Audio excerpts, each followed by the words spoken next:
어디까지 했는지 혹시 기억이 나십니까?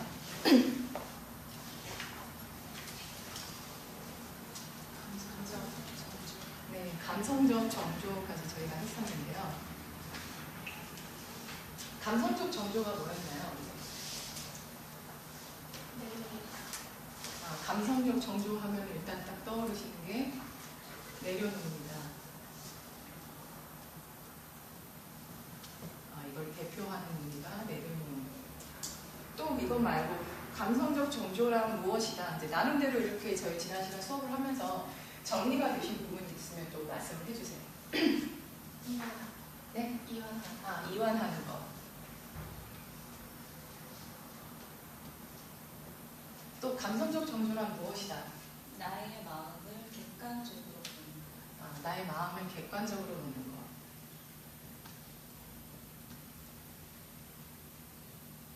또 어떤 게 감성적 정조다라고 말할 수가 있을까요?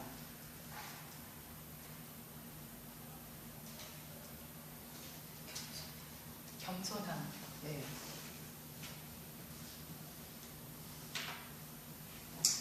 또 어떤 게 있을까? 지금 이제 말씀을 해주시는 게 대부분 이 감성적 정조와 관련이 되는 개념들을 이제 말씀을 해주고 있으시는데, 그럼 도대체 이 감성적 정조란 그러면 약간 그 종합해서 얘기를 한다라고 하면은 무엇이 감성적 정조다라고 얘기를 할 수가 있을까요?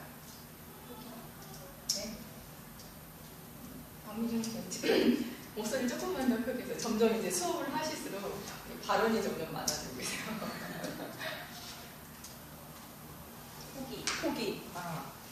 감성적 정조란 포기다. 또 다른 분들.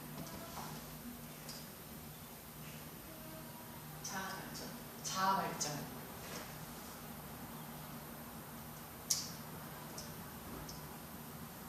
또 어떤 게 감성적 정조인 것 같다.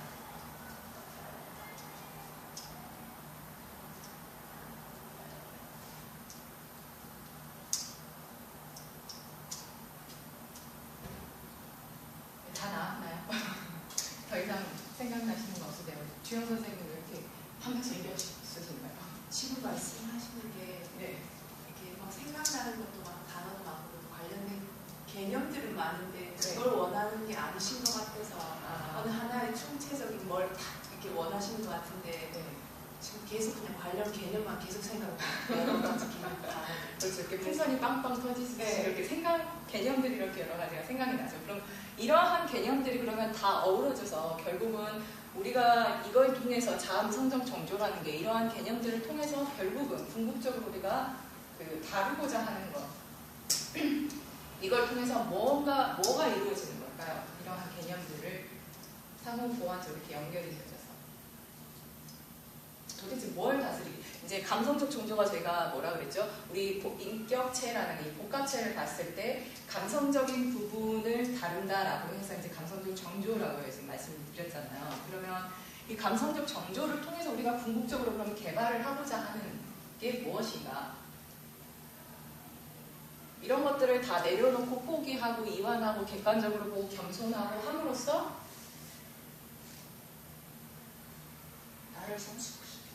나를 성숙을 시킨다. 그런 의미에서 지금 선생님이 자아 발전이라고 말씀을 해주신 것 같아요.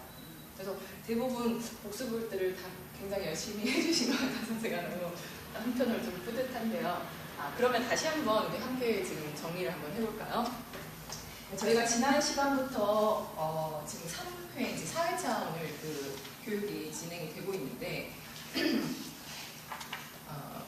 우리가 지금까지 이렇게 달려온 얘기들을 보면은 각각 일단은 부분적으로 봤는데 다시 한번 총괄적으로 이렇게 쭉 그 카메라로 이렇게 보면은 한번 전체 경치 풍경을 쫙 잡았다가 줌을 당겨서 이렇게 보는 것처럼 한번 그렇게 정리를 한번 해볼게요.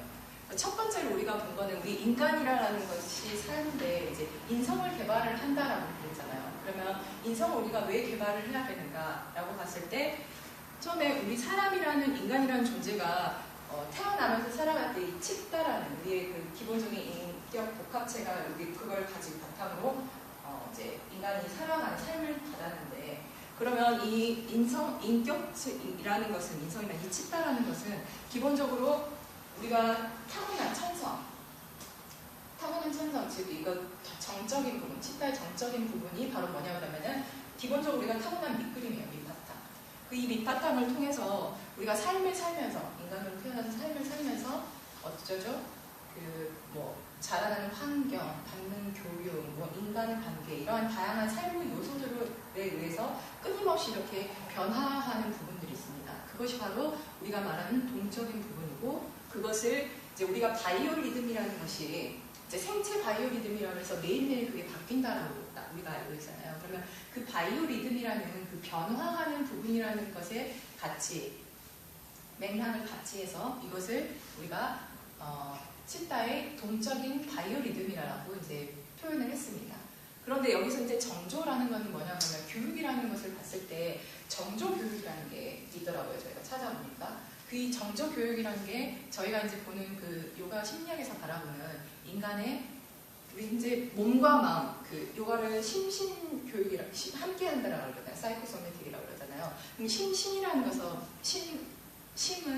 신은 우리 몸인데 심이라는 것은 마음 심이잖아요. 근데 마음을 우리가 그냥 뭉뚱그려서 마음이라고 그러니까 그건 우리 생각이기도 하고 우리의 그 감정이기도 하고 우리가 어떤 정신적인 추구하는 것이기도 하다라는 것을 우리가 그 마음이라는 한 단어로 이제 다 통일을 해서 부르기 때문에 이제 간혹 사람들이 이 마음이라고 하는 것을 너무 다 좀 애매모호하다 그 어떤 걸 딱 명확히 구분짓기가 어렵다라고 간혹 이제 하는 혼란이 좀 야기가 될 수가 있어요. 그래서 이 정조라는 교육이라는 관점에서 보니 이것을 세 가지로 또 그 마음이라는 걸 세 가지로 더 세분화를 시켰어요. 그래서 하나는 우리가 생각하는 사고하는 부분.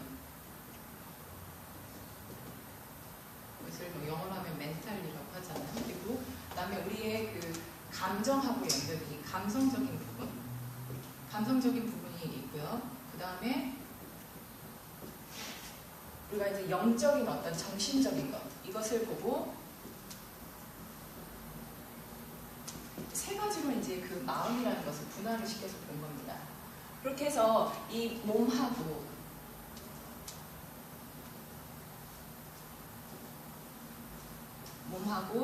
사고, 감성, 정신이 이 네 가지가 복합적으로 이루어지는 것이 바로 우리 인간의 심신이다라고 본 것입니다. 그렇게 해서 이제 나온 용어를 저희가 거기에서 차용을 해서 도덕적 정조, 사고적 정조, 감성적 정조, 정신적 정조라고 이제 이름을 붙인 거죠. 그래서 이제 어떤 그 이름을 용어를 통해서 정의를 조금 더 명확히 하고자 하는 바도 있고요. 어떻게 보면은 그 용어 때문에 조금 더 혼란 이야기를 할 수 있지만 그런 의미에서 제가 여기서 한 번 더 그것에 대한 그 정리를 좀 명확하게 하고 짚고 넘어가는 거예요. 그래서 지난 시간에 저희가 이제 그 인간의 삶이라는 건 크게 이제 네 가지 부분으로 봐서 우리가 일상생활 규칙적으로 늘 반복적으로 이루어지는 거다. 하루에 아침에 해가 뜨고 밤이 돼서 해가 져서 밤이 될 때까지 우리가 살아가는 일반적인 삶이 있습니다. 이것은 우리가 육체적으로 몸을 이용해서 활동을 하는 것과 밀접한 관계가 있기 때문에 이제 이런 일상이나 이런 부분은 우리의 그 육체적인 몸하고 밀접한 관계가 있다라고 보는 것이고요. 이제 인간의 삶이라는 것을 봤을 때, 그 다음에 우리가 이제 그 어떤 생각하고 관련이 있습니다. 우리의 몸이 움직이는 만큼 거기에 따라서 사고를 하게 되잖아요. 감각기관을 통해서 거기에 따라서 자극이 오게 되면 생각을 하게 됩니다. 그래서 우리가 이때 어떠한 생각을 가지느냐에 따라서 우리의 삶의 방향이 조금씩 바뀌게 돼요. 그 매번의 선택을 하는 순간에. 그래서 이때 이제 우리가 긍정적인 사고로 전환을 늘 시키는 수 있느냐 없느냐에 따라 그 다른 부분도 영향을 받기 때문에 이러한 긍정적인 사고의 부분,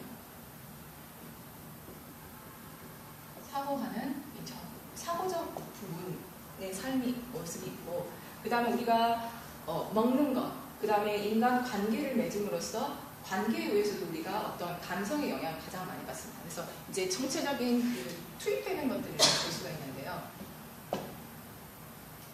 여기에 보면 뭐 음식이랄지 인간 관계라든지 뭐 단순히 인간관계뿐만 아니라 뭐 우리가 살고 있는 환경과 관계 여러 가지를 통합을 했을 때 이 부분이 바로 이제 감성적인 부분하고 많이 연결이 돼 있다. 그다음에 우리가 어떠한 정신적인 부분들. 정신적인 부분들은 무엇이냐? 우리가 더 앞으로 나은 어떤 것을 성취를 하고, 그 다음에 그것으로 인해서 더 나은 삶으로 살아가고자 우리가 어떤 지향하는 바, 생각도 아니고 어떤 감정도 아닙니다. 그렇지만 이것을 통해서 내가 뭔가 추구하고 그 삶이 어떤 지향하는 바, 그걸 단순히 내가 바라는 소망이라고만 단정 지을 수가 없잖아요. 그래서 그러한 내가 어떤 지향하는 삶을 바라보기 위해서 어떤 사고적인 부분, 감성적인 부분이 종합적으로 이루어지는 부분. 그래서 여기를 정신적인 부분의 삶이라고 우리가 바라보는 것입니다. 이 삶을 기본으로 해서 이것들이 바로 뭐가 되는 건가? 우리가 살아가는 데 있어서 전체적인 이런 몸과 생각과 감성과 정신에 영향을 미치는 수많은 요소들이 이 안에 존재를 하는 거예요. 그래서 이것들과 우리의 기본적인 천민적 기질과 삶과 함께 서로 3차원, 4차원적으로 이렇게 서로 이렇게 오버래핑 된다고 하나요? 서로 이렇게 겹쳐지면서 이제 거기에 따라서 우리의 그 바이오리듬이, 우리 찌따의 동적인 부분, 우리 인성이 그로 인해서 늘 이렇게 변화를 하고 개발되고 성장하고 바꿔나가는 것입니다. 자, 그렇게 해서 지난 시간에는 저희가 이제 일상하고 가장 관련되는 게 뭔가요? 도덕적 정조라고 이제 말씀을 드렸는데 그것이 무엇이냐 그러면은 우리가 기본적으로 삶을 살아가는 데 있어서 가장 기본이 되는 겁니다. 생존을 하는 데 있어서. 생존을 하는데 우리가 기본적으로 필요한 4가지가 뭐가 있을까요? 모든 삶, 우리 인간의 삶뿐만 아니라 전체적인 생명체가 그 삶을 살아가기 위해서 기본적으로 하는 4가지가 있습니다. 뭔가요? 먹는 자는 거. 그렇죠. 입는 활동하는 거. 네, 거의 근접했습니다. 또 다른 분 있으세요, 혹시? 거의 나왔습니다. 모든 생명체라면 이 4가지 것들은 삶을 살아가면서 기본적으로 하게 되는데요. 바로 우리 흔히 의식주라고 얘기를 하잖아요. 근데 그렇게보다는 어떻게 이제 이걸 바라보면 되냐면은 먹고 자고 그 다음에 배설을 하고 그 다음에 뭐가 하나요? 종족 번식을 합니다. 이게 기본적으로 모든 생명체가 가지고 있는 가장 기본적인 4가지 삶의 패턴 중에 하나입니다. 그래서 이 생존을 위한 가장 기본적인 것들이 유지가 될 수 있도록, 이것들이 유지가 될 수 있도록 우리가 매일매일 지켜가는 어떤 하나의 기본적인 뭐랄까요? 요소들, 행위들이 여기에 해당을 하는 겁니다. 바로. 그래서 여기 뭐가 나오나요? 우리가 삶을 살아가는데 가장 기본적으로 해야 되니까 아침에 우리가 규칙적으로 살아야 되고요. 그래서 어떤 규칙적인 삶, 일상이라는 얘기가 나오고요. 또 뭐가 있나요? 우리가 또 잘 살아가기 위해서 우리가 우리의 본분과 의무를 다해야 한다고 얘기를 합니다. 그 본분과 의무가 무너지면은 삶의 가장 기반이 무너지기 때문에 그래서 여기가 나온 얘기들이 바로 뭐 의무를 준수를 하는 거, 뭐 규칙을 지키는 거, 어떤 뭐 시민의식 같은 것도 여기다 나올 수가 있고, 그 다음에 저희가 말하는 권계, 금계, 뭐 이런 것들도 다 여기에 포함이 됩니다. 이 긍정적인 사고를 하는 부분에서는 이제 어떤 얘기들이 저희가 나왔었나요? 관련된 개념을. 사고하는 우리의 그 바이오리듬과 가장 밀접한 관계가 있는 개념들이 뭐가 있었나요? 네? 알아차림. 또 뭐가 있었나요?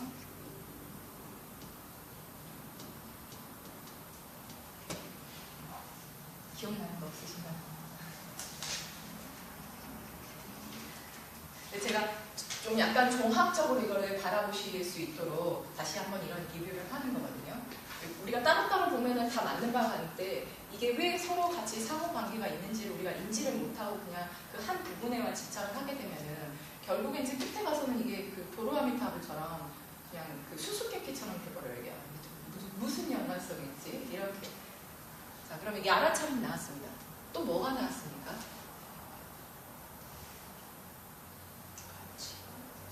가치관, 바른 암. 네, 바른 암입니다. 바로 이 긍정적인 사고에서 핵심적으로 말하고자 하는 것은 이 바른 암인데요. 이 암이 어떤 암이냐 하는 것이 가장 이제 관건입니다.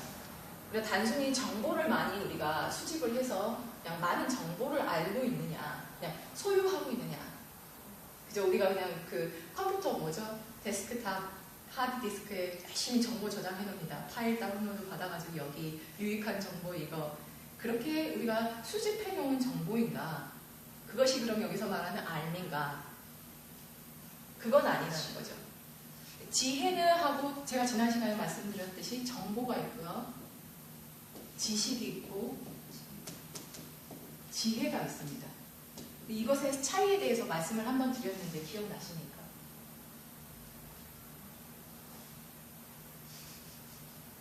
생각나시면 한번 정리를 한번 해주실 분. 정보, 지식, 지혜. 정보는 그냥 말 그대로 어디나 있는 그런 사실들, 예. 정보들, 지식은 내가 흡수하는 것, 네. 그리고 지혜는 그걸 남을 위해서는 쓸 수 있는 것. 네, 정리가 굉장히 잘 되셨어요. 맞습니다. 이 정보는 그냥 우리가 일반적으로 아는 겁니다. 아, 그렇구나. 흔히 뭐 이렇다 하더라. 라고 해서 그냥 인지하고 있는 겁니다. 거기에 대해서. 근데 이 지식은 그것을 그러면 어떻게 유용하게 활용할 수 있는 것인가. 그것을 아는 게 되겠고요. 지혜는 이제 그것을 활용을 했을 때 나뿐만이 아니라 타인에게도 함께 이롭게 쓰일 수 있는 것. 이제 그것을 이제 지혜다라고 어떻게 보면 간략하게 그냥 가장 단순하게 지금 그렇게 설명을 드렸었는데 이 그 바른 알미라 하고 하는 것은 무엇인가 하면은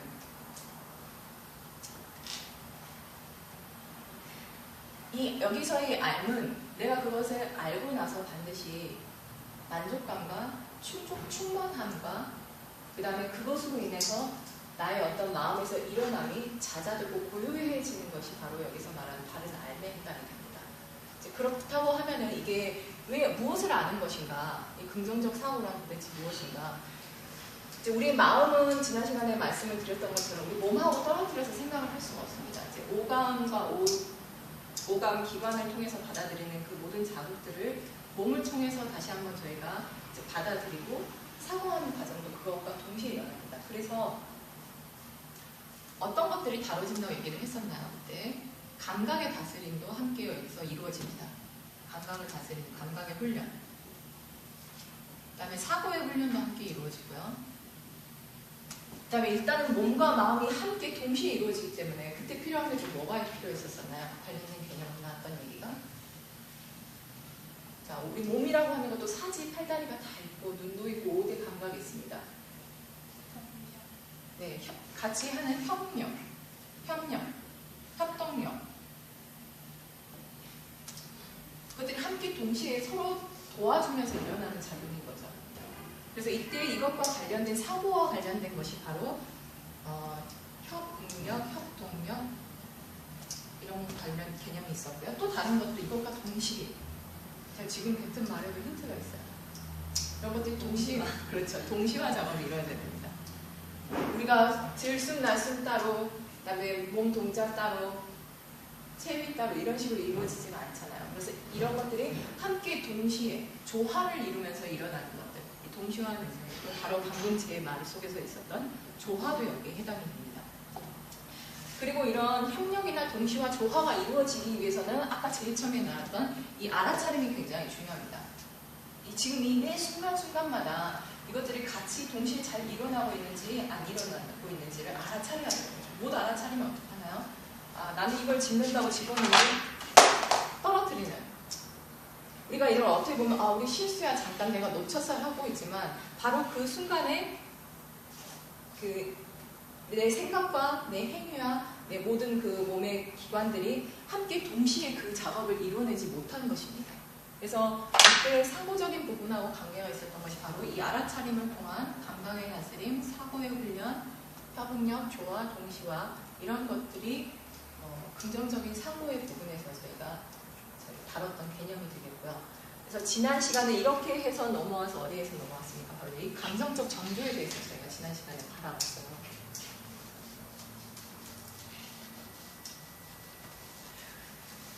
자, 감성적 정조에서 저희가 이제 그 얘기를 했던 것들이 아까 다들 이렇게 관련된 개념을 다 말씀들을 해주셨는데 제일 주로 대표적으로 나왔던 게 바로 그거였어요. 내려놓. 자, 근데 왜 내려놓는 것인가? 무엇을 위해서?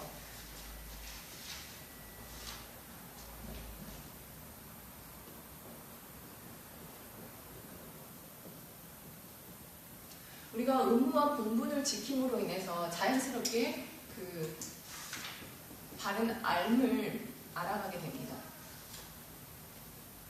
그래서 이 바른 알을 통해서 우리가 바로 이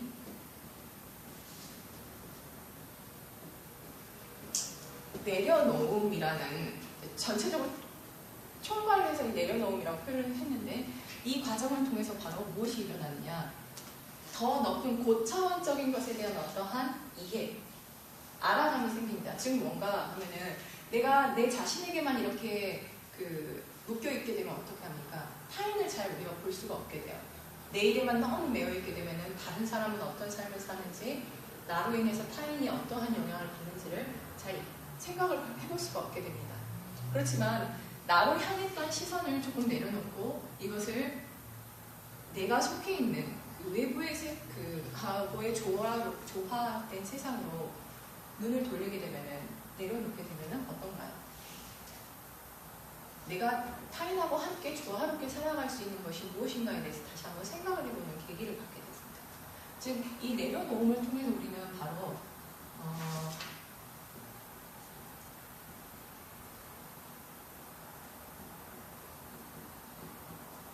한 차원 더 높은 차원의 것들을 이해할 수 있는 그러한 능력들을 우리가 이제 기를 수가 있다는 거죠. 그래서 이러한 것들을 바탕으로 해서 결국은 어떻습니까? 궁극적으로는 내가 자존적 존재로서 내가 내 삶의 주인으로 살아갈 수 있게끔 그런 이 자존적 존재의 틀을 확립을 하는데, 이러한 우리가 네 가지 부분들을 함께 고려를 하면서 삶을 이제 저희 인성을 개발을 해 나가는 것이죠. 지난 시간에 감성적 정조에 대해서 얘기를 할 때 내려놓음이라고 했는데, 지난 시간에 저희 했던 거 내려놓음 하면서 뭐뭐 생각나세요? 저글링. 그렇죠. 저희 공으로 했던 저글링도 생각나시죠? 김덕수 선생님 그거를 놓치셨는데 오늘 제가 하실 수 있게 다시 저희 해볼 거예요. 네, 저글링을 했어요. 이때 제가 공 가지고 말씀을 드렸던 게 이 공을 뭐라고 바라보자라고 말씀을 드렸었죠? 내려놓은 것? 경험, 과거의 경험. 바로 우리가 뭔가 이렇게 내가 붙들고 있는 그 모든 집착한 어떤 대상을 말을 하는 겁니다. 내가 도대체 무엇에 매여 있는가? 그것이 감정이 될 수도 있고 기억이 될 수도 있고 어떤 관계에 관해서일 수도 있고 여러 가지 요소들이 있잖아요. 그래서 이 공을 우리가 어떤가 묶여있는, 매여있는 내 마음속에 집착을 하고 있는 어떠한 대상으로 바라보자라고 지난 시간에 말씀드렸어요. 그래서 이 저글링을 통해서 어떻습니까? 가장 인상 깊었던 게, 기억에 남는 게 뭐세요? 저글링을 해보니 어떻더라? 내 안에서 나는 무엇을, 그러니까 그때 제가 이걸 한번 바라보시면서 하세요 그랬잖아요. 그럼 어떠한 성찰을 하셨나요? 그 저글링을 하시면서? 유진 선생님. 두려움이 튕겨서 나갈까봐. 네. 그냥 던지고 다시 받아야 되는데 네. 잘 안 되니까. 네. 그걸 미리 알고 있잖아요. 네. 그런 거를 다시 생각하고. 자, 미리 어떤 예측하는 것에 대한 것, 또 그로 인해 생기는 어떤 두려움을 바라봤다. 또 어떤 걸, 다른 분들은 어떤 걸 성찰을 한번 해보셨나요? 이걸 통해서?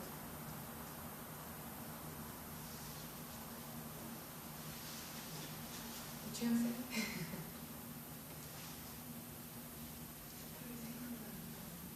특별히 생각나는 게 없었어요.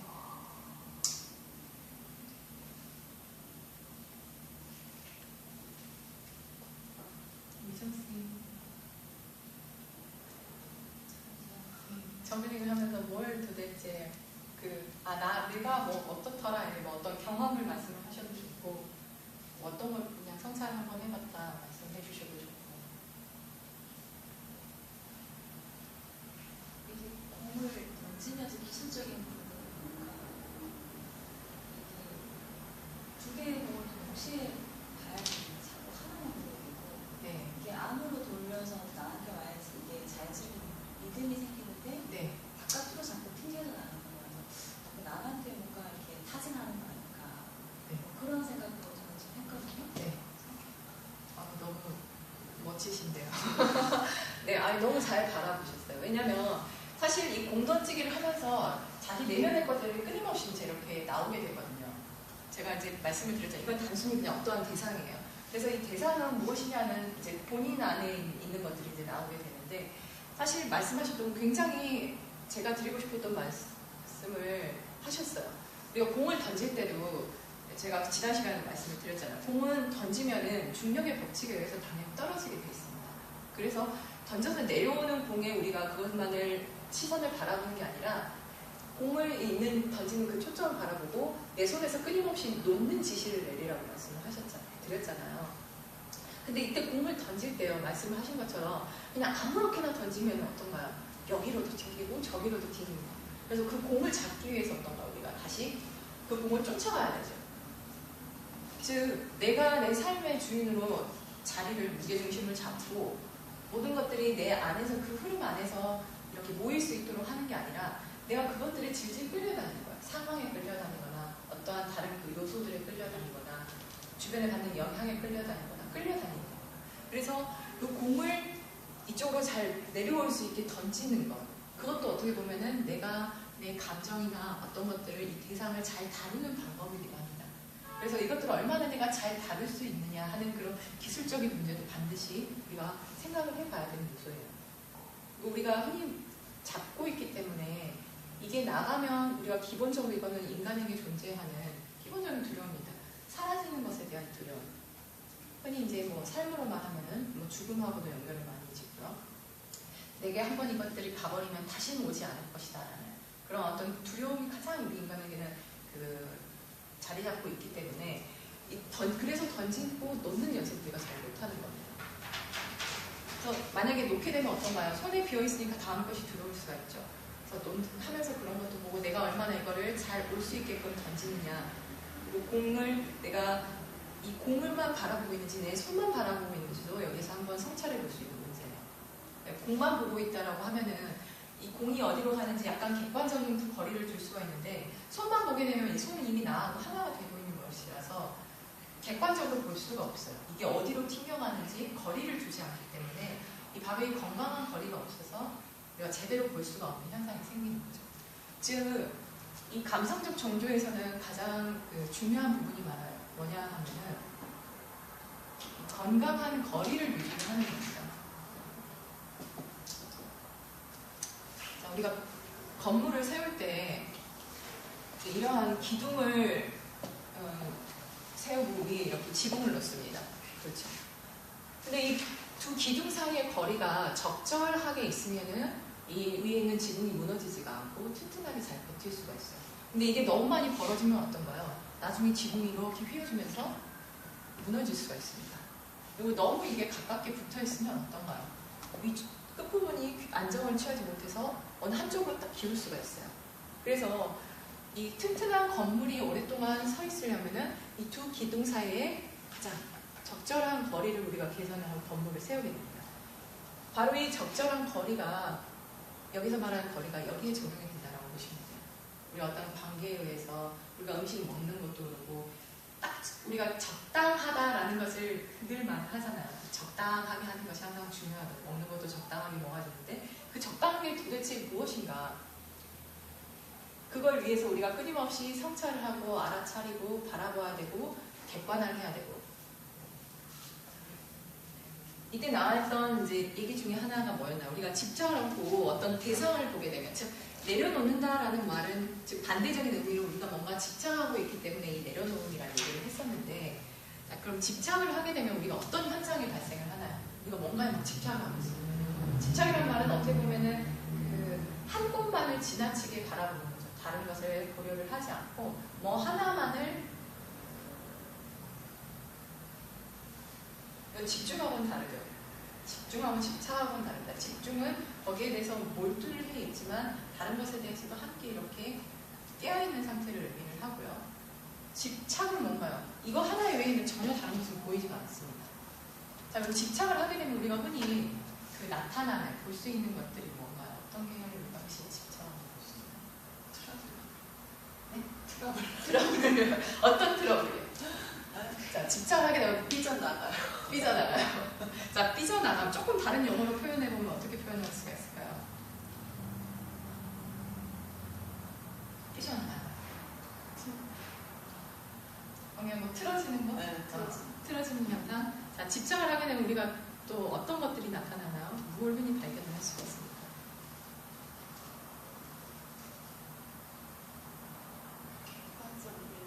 그렇죠. 객관성을 잃게 됩니다. 자, 손바닥이 너무 이렇게 가까이 있으니까 어떤가 내 시야를 덮어버려가지고 다른 걸 볼 수가 없잖아요. 그런 것처럼 시야의 가림, 객관성을 할 수가 없다. 자, 또 어떤 것이 있습니까?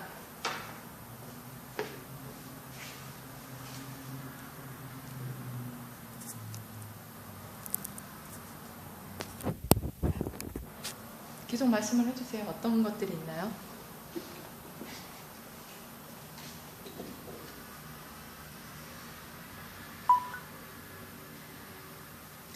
막 뭔가에 집착을 하고 있을 때 우리 흔히 발견할 수 있는 너 너무 집착적이야 뭐 이렇게 얘기를 할 때 다른 거를 받아들일 수가 그렇죠. 수용력이 좀 떨어지죠. 타인 어떤 것에 대한 수용하는 거 받아들이면 이게 잘 안 됩니다.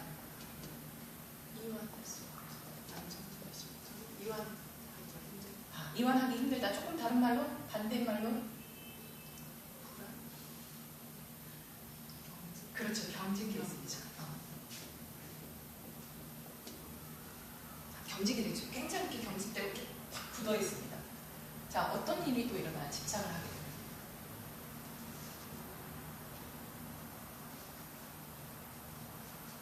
자, 객관화가 부족하다. 여기에서 우리 조금 더 생각을 발전을 시켜볼까요? 판단력 기준이 없다. 명료하지가 않은. 그렇죠. 또 너무 좋습니다. 오늘 수업 마음껏 이렇게 말씀해 주세요. 계속 우리가 이렇게 이것도 바로 사고의 훈련이에요. 우리가 얼만큼 이 생각하는 것을 지속적으로 계속 거기에 하나의 탄성을 받아서 계속 앞으로 치고 나갈 수 있는 것도 우리가 사고하는 훈련이거든요. 자, 기준이 없다. 명료하지가 않다. 또 어떤 것들이 있습니까?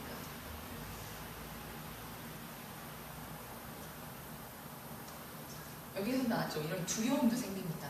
집착을 하다 보니까 어떤가요? 너무 이거 하나밖에 안 보이니까 어떤가요? 이거 없으면 진짜 다 사라지는 것 같은 두려움이 생기죠. 자, 또 어떤 게 있을까요? 이 집착을 하게 되면서 우리가 주변에서도 흔히 보이는 분노. 네, 그렇습니다. 분노, 화. 질투. 그렇죠. 질투도 막 생기죠. 또 뭐가 있을까요? 질투, 시기, 분노, 화. 또 뭐가 있습니까? 오늘 수업 너무 좋아요. 계속 했는데요. 또 뭐가 있었나요? 좋은 거 같아요. 그럼요. 저희가 이거를 봐야 됩니다. 이것에 대한 개념이 명확했을 때만이 사실은 반대적인 것을 대응하는 것을 우리가 찾을 수가 있어요. 이기적인 거. 그렇죠. 이기적인.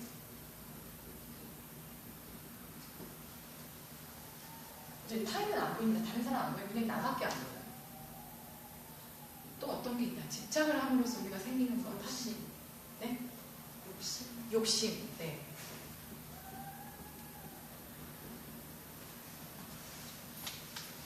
또 뭐가 있습니까? 더 생각이 안 나시면 더 생각 안 납니다 라고 말씀도 해주세요. 무슨 말씀이라도 좋으니까 아니면 생각 중이에요 이렇게 다양하게. 사실은 우리가요 내 안에 있는 것들을 표현을 하는 기회를 많이 경험을 못하고 저희가 사실 그런 교육을 받으면서 자랐어요. 그래서 학교 가면 어떤가요? 선생님 질문 하나 던지면 대충 가만히 하고 있습니다. 그렇지만 머릿속은 어떤가요? 바빠요.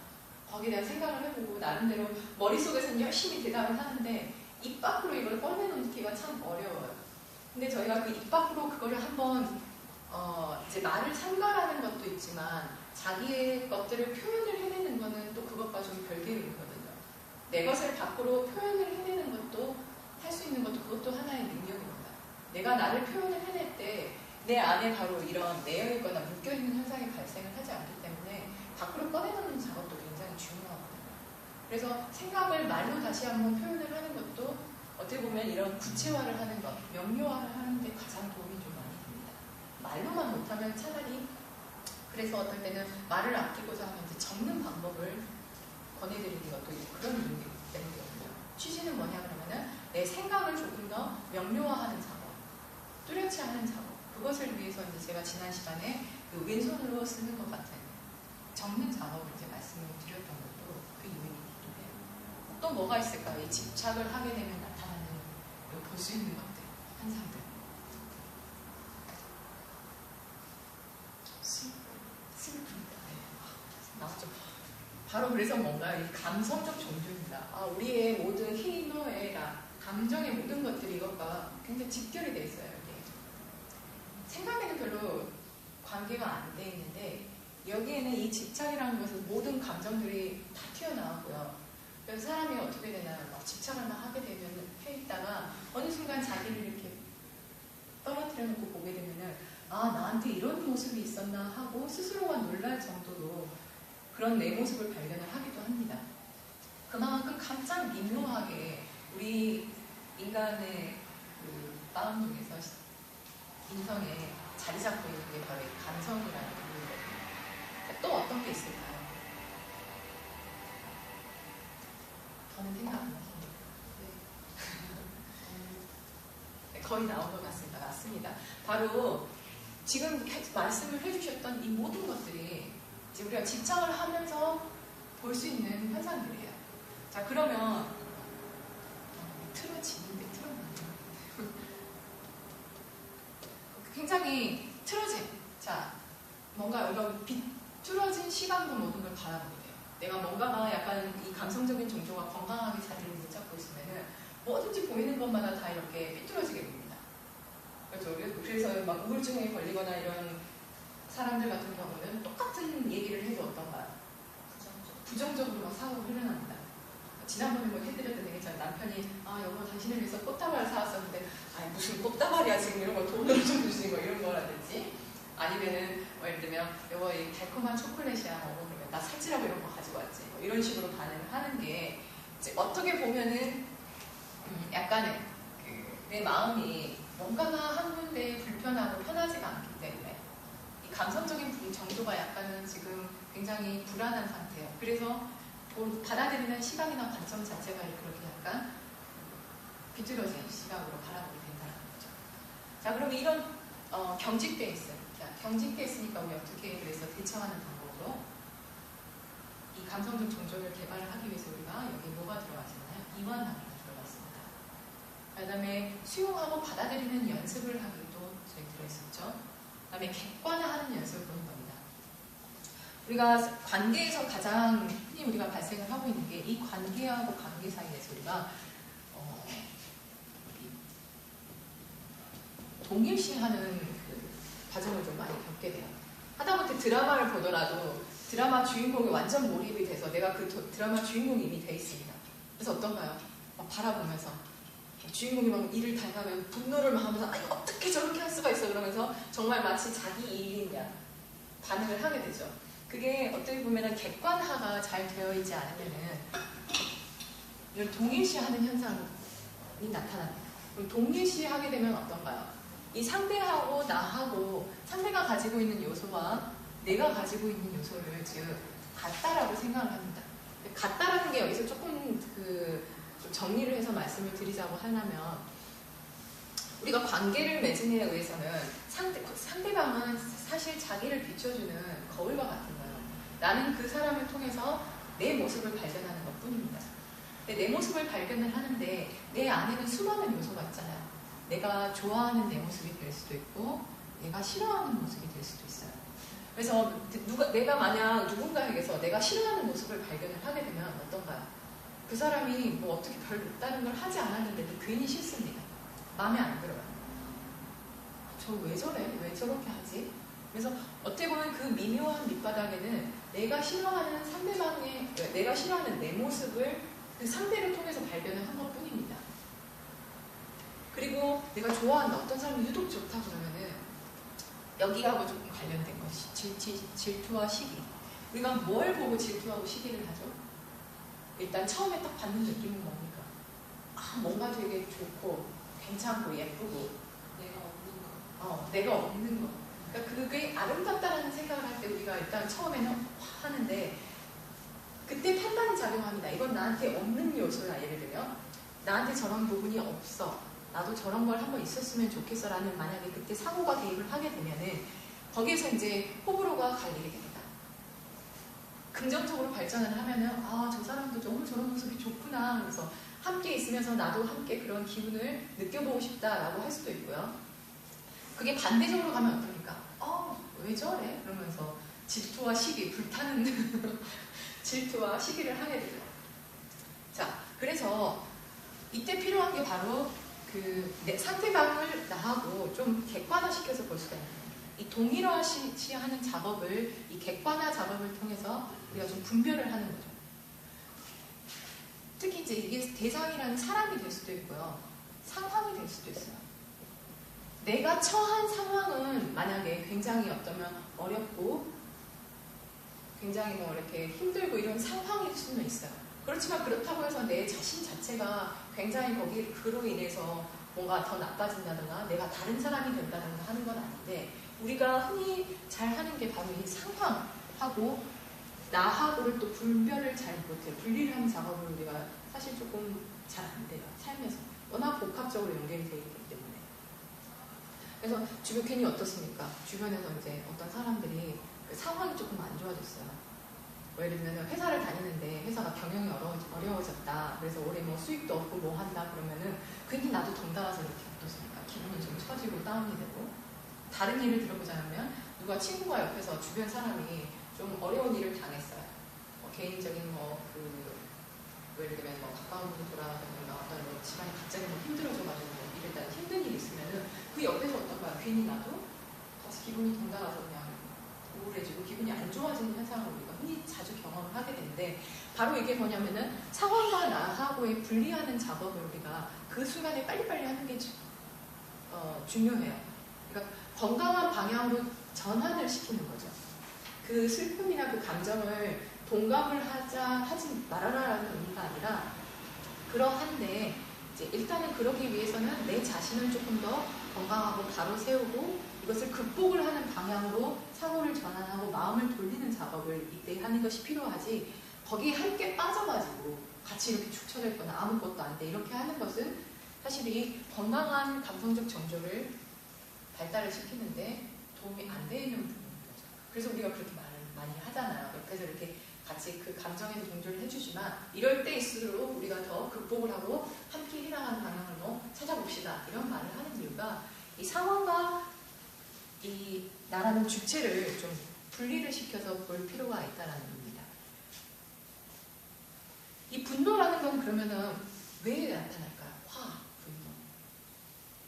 이제 물론 집착 때문이기도 하지만 어떠한 집착 때문인 건가요? 왜 분노냐? 네? 욕심. 어떤 욕심? 내가 뭘 갖고 싶다, 성취하고 싶다. 그때 안 됐을 때. 그때 안 됐을 때. 그렇죠. 그럴 때는 화가 막 나죠. 나한테는 이게 왜 이렇지 안 되는 거야. 또 시작을 해서 이제 갖가지 모든 것들이 이제 막 안에서 잔들이 탁 튀어나옵니다. 자, 또 어떨 때 우리가 그러면 이 분노라는 거, 화라는 거의 본질은 뭘까요? 어떤 마음이 기본적으로 잘게 하게 되면 이 화를 가라앉힐 수 있어요? 자기 생명의식. 자기. 네, 자기의. 그렇죠. 나가 살고 싶은 살고 싶어 하는 거. 맞습니다. 또 어떤 게 있을까요?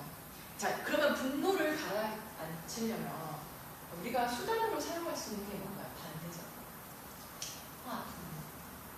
사랑, 감사, 용서. 그렇죠.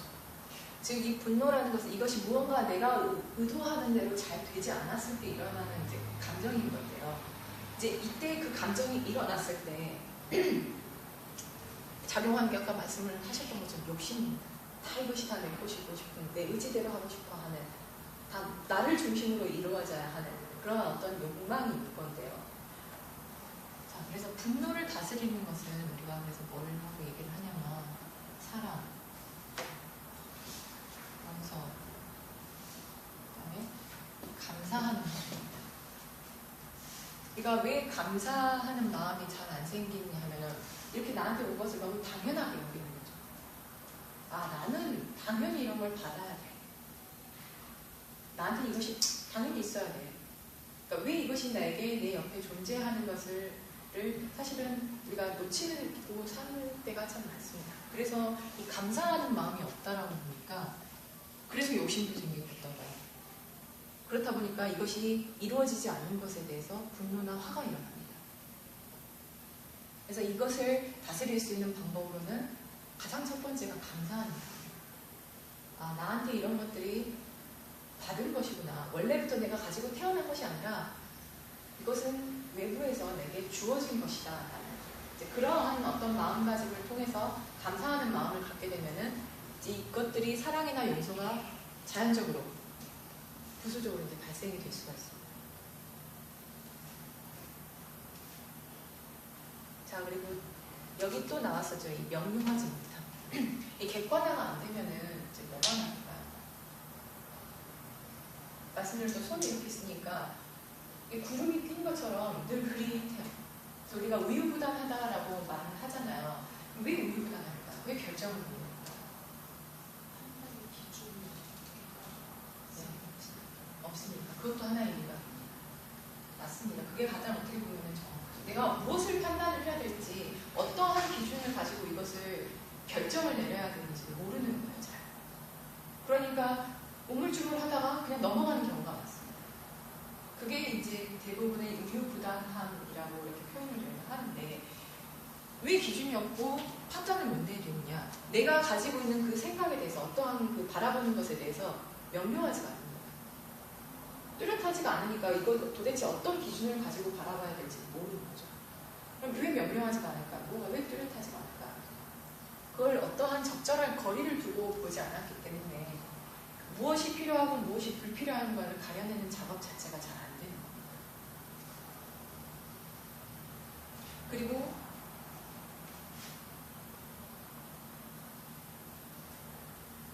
명료하지 않다 보니까 그러면 어떠한 현상이 나타나나요?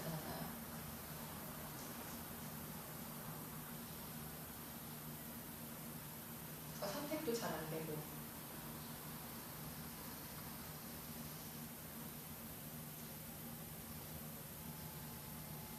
무엇을 내려놓을지 가지고 있을지 그것도 그렇죠. 맞습니다.